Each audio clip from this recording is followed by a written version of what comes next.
guess I should say what we're doing again. Go. All right, so let's do the questions on the second part of chapter 14. We'll start with the first one, and Ramona. Oh, what is the rash oath that Saul makes? He says, "Cursed is the man who eats any food until evening, before I have taken vengeance on my enemies." All right, very good. And so immediately, there's two things in here that just kind of red flag. What would you say they would be? What would you guess? Are we talking about question 2 then? No, not the consequences, but just from that oath. Is there anything in there that red flags to you? Well, his son wasn't aware of him. Okay, but just the oath itself. Just the oath itself. Well, he's hateful.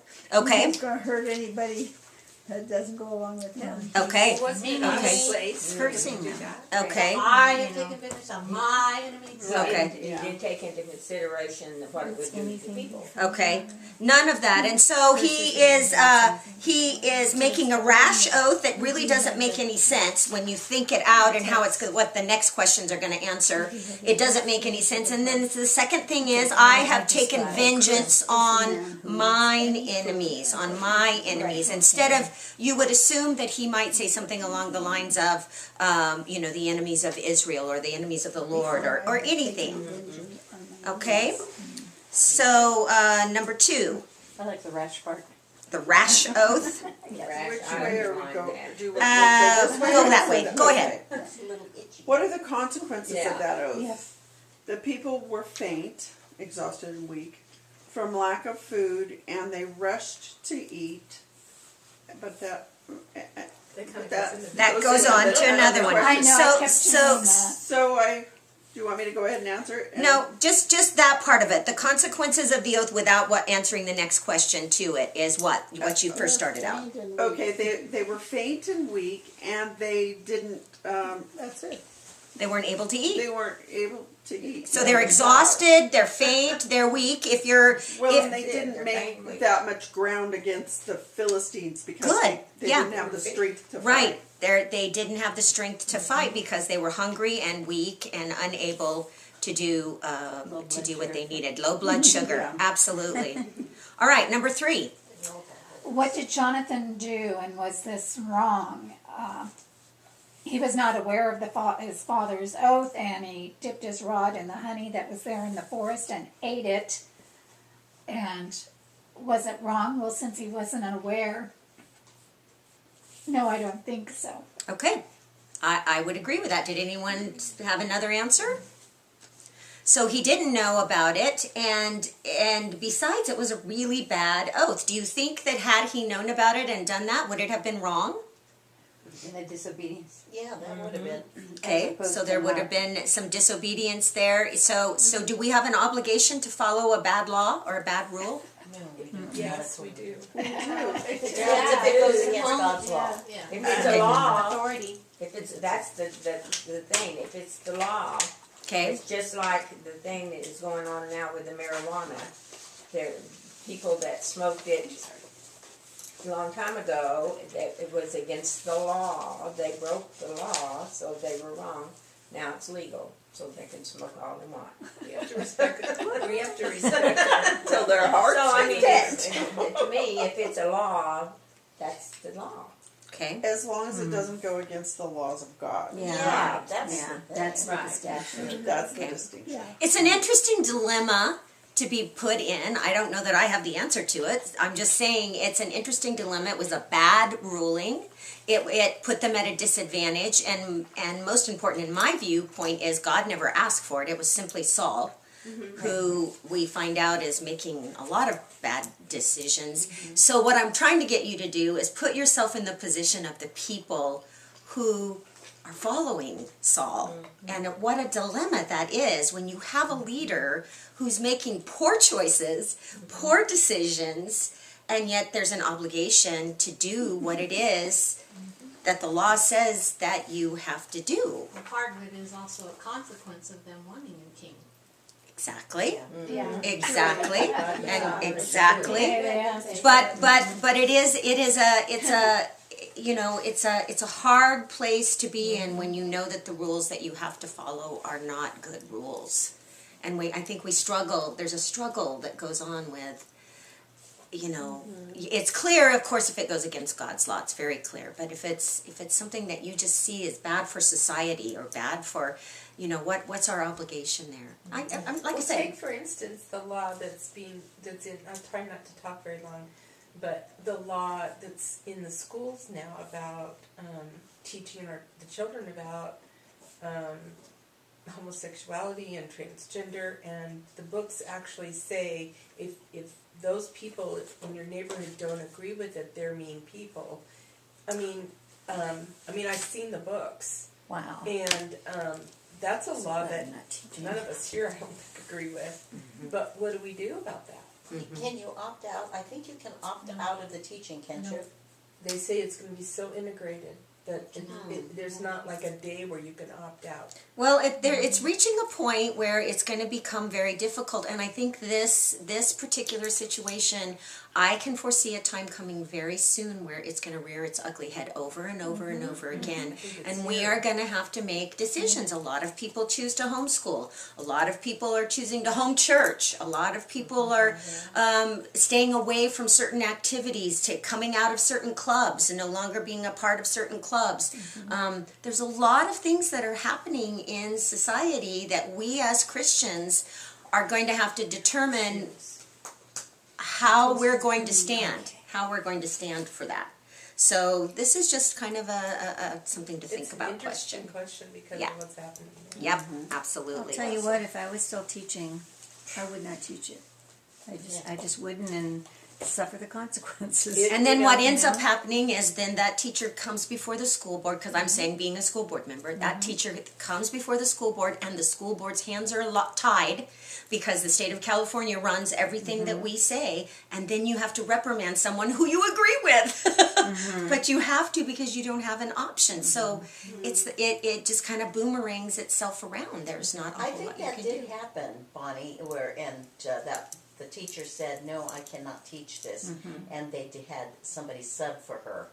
But But now now- that loophole's closing up.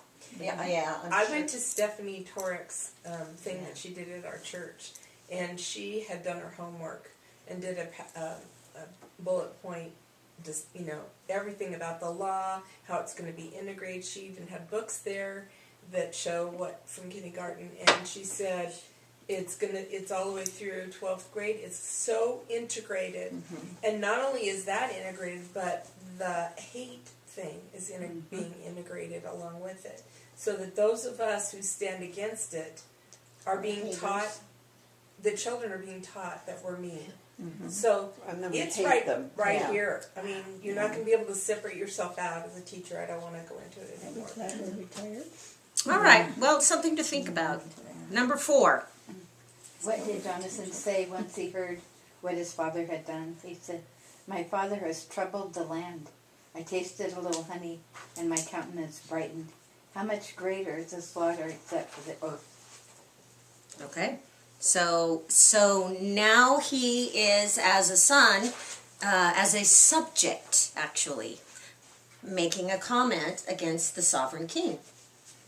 My father has troubled the land. What is he saying? My father has caused trouble. He's done wrong in the land. So we see Jonathan stepping up in a position that some people would say, well, he's going against the king. But he is making a statement that was true. Would he have done what he did had he known?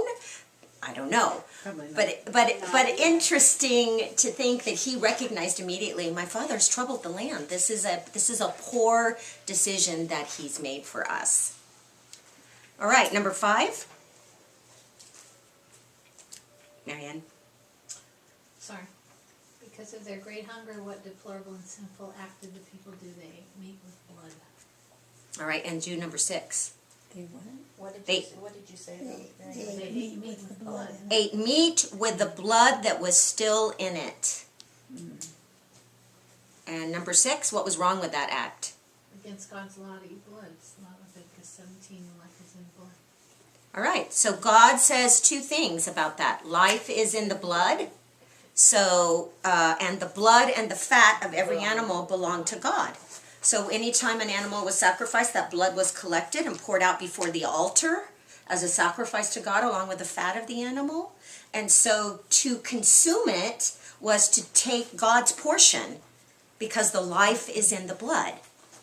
And that life that God gave now belongs back to God. You can see the why that would make sense and why it's such a poor, why it's such a negative thing for them to do that, because now they're leaving God out of that cycle. That's a big deal. Yeah, that He gave the life, and so the blood of the life now belongs to Him. Or yeah, the life that was in the blood now belongs back to Him. Right, number 7. How did Saul try and fix the situation? He told them to bring their ox and their sheep and to him and slaughter them there, and not to go against God by eating the blood. Okay, and he said, roll a large stone over here to me. What was he going to do with the large stone? He was going to Make an altar. build the altar, that he was going to properly slaughter the animals the way that they needed to be done, where they could be bled out and taken care of there, and demanded that they slaughter correctly. So number 8. Could Saul, according to, is it me or, no, you're passing. Could, where am I? Number 8. Could Saul, according to law, build a high altar? And yes, he could. Anyone could build the altar, but not everyone could sacrifice on the altar. Only the high priest. All right. So he could build a high altar, which is what this turns out to be. We see evidence of that many times in the Bible with the patriarchs and people who build altars. But to sacrifice on the altar, only a Levite priest could do that. Not And he, just the high priest. no, not just the high priest. A Levite priest would be the one who could do that. Weren't all the priests Levites? Yes, all the priests were Levites, but not all Levites were priests. So you could be a Levite and have a job that supported. Maybe you could shepherd sheep, or you could do other things that supported the priesthood without actually becoming a priest. But if you were a priest, it was only from the tribe of Levite that could become a priest. I have one other little thing to say about that. Okay. That was the first and only altar built by Saul mentioned in the Bible. Okay. Just a little It is, tidbit. yep, it is the first. Told him that when they're All right, number 9. He would slaughter them and serve it without. Number 9. Oh, sorry. Let's see. Saul needs to know if his plan to attack the Philistines was correct. How did he seek reassurance? Well, he asked the priest to find out for him. Okay. And how did he seek reassurance? Well, he wanted the counsel of God Okay. And how did that come about? He asked the priest. through the ephod. Okay, through the ephod, through that vest that was being worn, and we're going to see that over and over and over again, that seeking the high priest, seeking God's direction would come through the ephod, or the Urim and the Thummim that would give direction. But Yeah. didn't on that also, didn't the high priest go to Saul and tell him this is what you should do? Right? Saul never thought of going to God with it. The priest suggested that he do that. That we need to seek it here. And Yeah. then, well, I think, and then Saul, let's see, where are we at here? Saul says, builds an really altar, thought that and the priest. In this, So- Saul never thought of going to God first. Well, 37 says, so Saul asked counsel of God. Shall I go down after the Philistines? Will you deliver them into the hand of Israel? So the priest did say, let us draw near to God here. So the priest is saying, let's do this. Let's ask direction of God while we're here right now. Let's do that. And so then it says, and Saul asked counsel of God.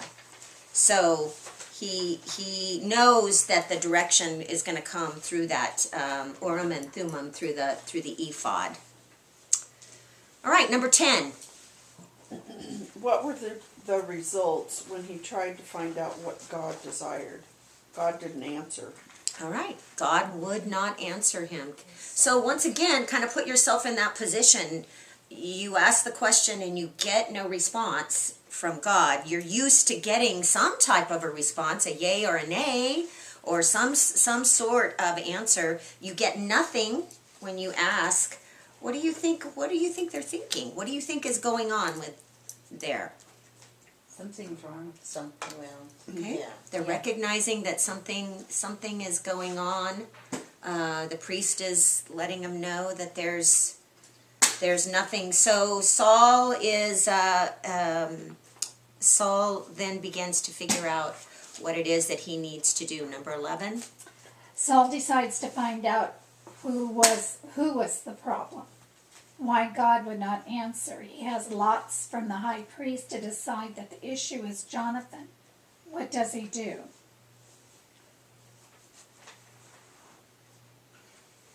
And I'm reading my answer, and it's not making Doesn't sound right to you?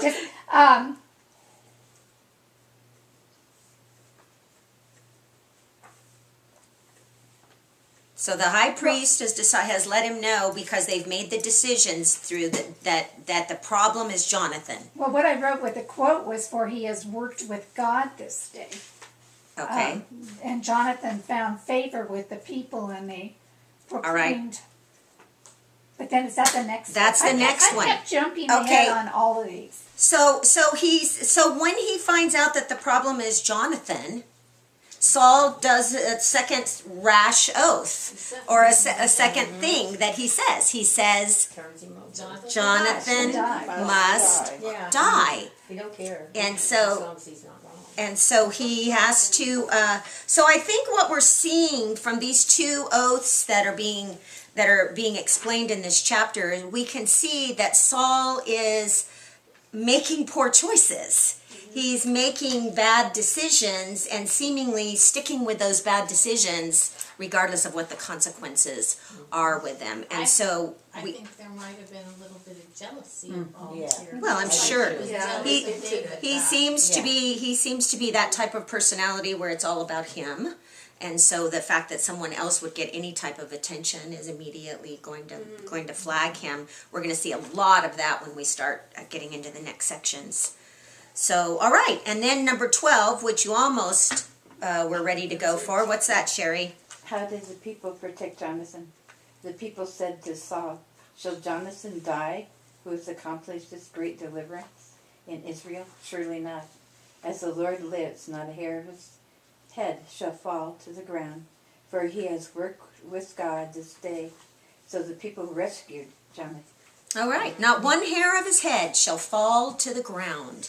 So we talked last week a little bit about how difficult that had to be to stand up, although it's a little bit easier when you're in mass than just one person on your own, but still to stand up to the king and say, no, that's not the way this is going to happen, because Saul has done something really great for us. We're not going to allow this to happen. I mean, that's pretty out of the ordinary, but it does go to show you the power that comes behind having Numbers. the numbers of people come. Saul I think recognizes. by this time they were kind of going, this is our king, but he isn't doing a very good job. Right.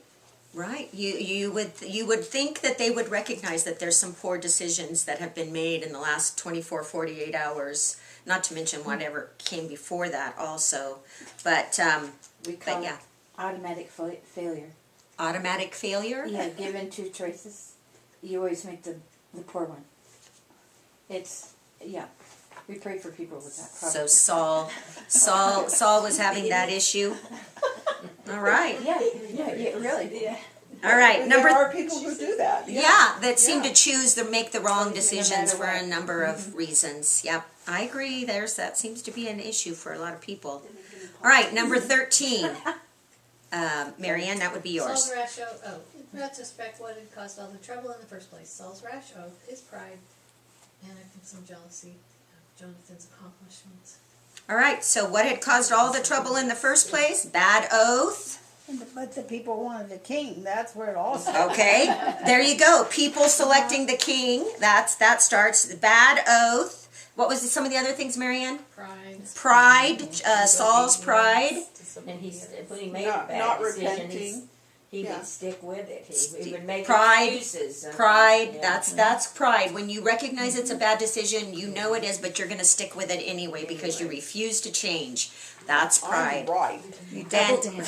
You double down. There you go. And the lack of seeking God's direction in these things. If he had sought God's direction before he made the oath about the people not eating, if there had been that had happened, then he wouldn't have been in that situation, and then Jonathan wouldn't have been in that situation, and so it just kind of went all the way down, not from not seeking God's direction in everything. He that never had went to to do. God first. He always did his thing.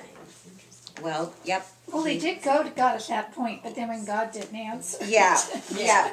yeah, He exactly. went ahead and, He didn't try to figure out what the problem was, why God wouldn't answer him. Well, he does, but he does it incorrectly by saying, you know, when he hears what it is and what Jonathan has done, any rational person, not to mention father, would have said, I understand, you didn't hear what it was, you know, I can understand that and let it go, but he just proceeded with it because he had made a decision and his pride wouldn't allow him to back down. So, That's We're pretty gonna- frightful when you'll kill your own child. that is, isn't it? Wow. That is really Right. something. It does All right. make you think about when you have a decision to make and you really don't have a concrete answer from God, or you feel like it's from God, that it's best not to do anything. Yeah, wait, right? Wait. And waiting is a difficult thing. It is. It is a very difficult thing because we have a time frame that we expect our answers to But come our in, time frame is not this. and it's a difficult thing. Francie, can we turn this off while we do our reading? Well, Jonathan and his armor bearer had just delivered Israel.